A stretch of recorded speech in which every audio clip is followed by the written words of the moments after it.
السلام علیکم، دعا اسٹوری چینل میں آپ سب کو خوش آمدید۔ ہمارے چینل کو ضرور سبسکرائب کریں۔ تو چلیے آج کی کہانی کی جانب بڑھتے ہیں۔ انتہائی خوفناک اور دلچسپ کہانی ہے۔ میرا نام منہا ہے۔ میں اپنے ماں باپ کی اکلوتی بیٹی تھی۔ میں رات کے وقت اپنی دوست کے گھر جا رہی تھی پارٹی پر۔ میں نے لال رنگ کا جوڑا پہنا اور پھر میں نے خوشبو بھی لگائی تھی۔ میں گاؤں میں رہتی تھی۔ میری دوست کا گھر قریب ہی تھا۔ میرا بھائی مجھے اپنے دوست کے گھر چھوڑ کے آیا اور جیسے ہی وہاں پر ایک درخت تھا، ہم وہاں سے گزرے بائک پر تو مجھے چکر آنے لگے تھے، اور جیسے ہی ہم پہنچے وہاں پر میرا بھائی مجھے اپنے دوست کے گھر چھوڑ کر وہ باہر جا چکا تھا۔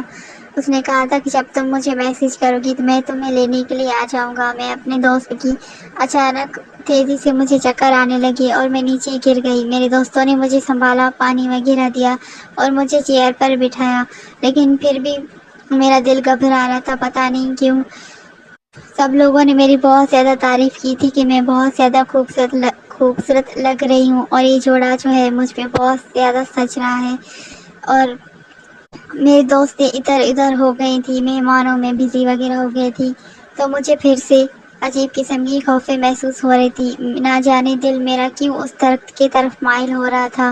پتہ نہیں ایسا کیا تھا اس درخت میں جو ہم وہاں سے گزرے۔ ایک تو رات کا وقت تھا، میری ماں مجھے کہیں پر بھی جانے نہیں دیتی تھی، اور میری دوست تھی جو کہ وہ اسی ہی ہفتے میں ان کی شادی تھی، تو ان لوگوں نے پارٹی رکھی تھی گھر میں، تو اس وجہ سے مجھے جانا پڑا تھا، کیونکہ میری دوست کی شادی ہو رہی تھی اور وہ لاہور میں جاتی، اور اس کے بعد میں اس سے شاید کبھی بھی نہیں ملتی، کیونکہ ہم گاؤں میں رہتے تھے اور شہر میں کبھی بھی نہیں جاتے تھے۔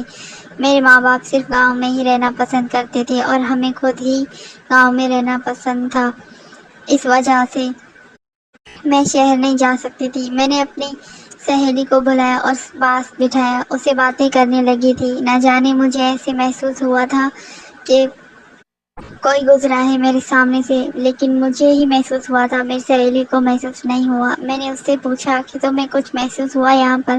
وہ بہت زیادہ خوش تھی، پارٹی میں مگن تھی، تو اس نے مجھے کہا کہ نہیں تو مجھے تو کچھ بھی محسوس نہیں ہوا، لیکن تم کیوں پوچھ رہے ہو؟ میں نے بات بدل دی، میں نے سوچا کہ یہ تو شاید پارٹی میں مصروف ہے، اس کو کچھ بھی علم نہیں ہے۔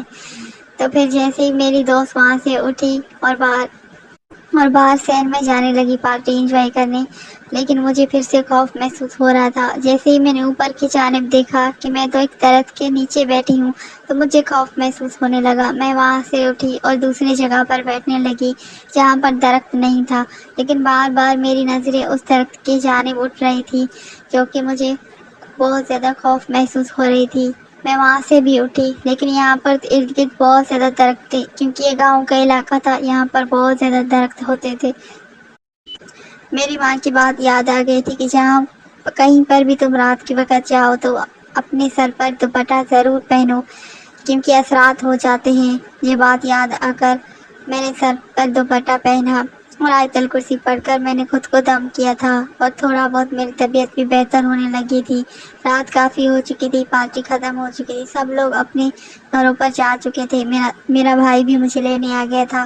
میں وہاں پر اپنی دوست سے مل کر اپنے گھر آنے لگی تھی، لیکن جو خوفیں محسوس ہو رہی تھی مجھے اپنے گھر میں، وہ مجھے پارٹی کا سین یاد آنے لگی تھی، کیونکہ میں نے اپنی والدہ کو بھی نہیں بتایا، کیونکہ بتاتی تو وہ پریشان ہو جاتی تھی، وہ ہمیشہ منع کرتی تھی مجھے رات کے وقت گھر سے نکلنے کے لیے، اور ویسے بھی خوشبو لگا کر میں گئی تھی، نہ جانے اب کیا ہوتا میرے ساتھ۔ کچھ ہفتے گزر جانے کے بعد میں اپنی دوست سے ویڈیو کال پر بات کر رہی تھی۔ مجھے پھر سے محسوس ہونے لگا تھا کہ کوئی یہاں سے گزرا ہے۔ میری دوست مجھے کہنے لگی کیا ہوا ہے ویڈیو کال کے دوران تم تو حیران ہی ہو گئی اور چپ ہی ہو گئی ہو؟ میں نے اس سے کہا کہ کچھ بھی نہیں ہے، میں ان سے باتیں کرنے لگی تھی، لیکن پھر سے ہی مجھے محسوس ہونے لگا تھا کہ کوئی گزرا ہے یہاں سے۔ میری دوست کی شادی ہو چکی تھی لاہور میں، اور میں ان کو یاد کر رہی تھی، تو ان سے ویڈیو کال پر ڈیلی بات کیا کرتی تھی۔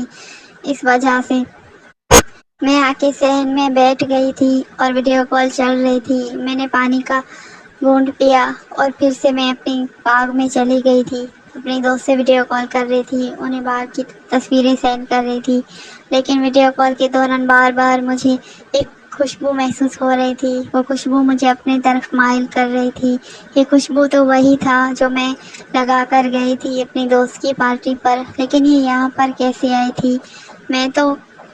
وہ تو خوشبو میں نے جب لگائی تھی تو میں نے ڈسٹ بن میں ہی پھینک دی تھی، کیونکہ وہ خالی ہو چکی تھی، اور پتہ نہیں یہ خوشبو کہاں سے آ گئی تھی۔ میں نے سوچا کہ ہمارے باغ میں پھول ہیں، شاید ان کی خوشبو ہے، لیکن پھولوں سے ہی خوشبو اعلیٰ تر تھی۔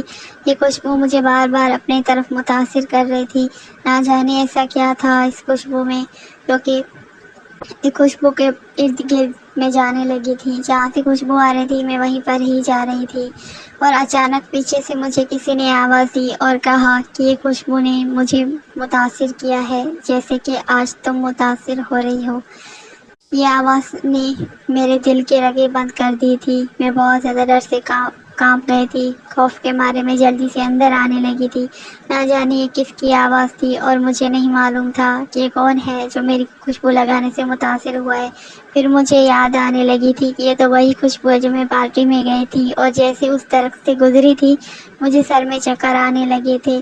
شاید کوئی عاشق جن زیادہ تھا، مجھ پر عاشق ہو گیا تھا اس خوشبو کی وجہ سے۔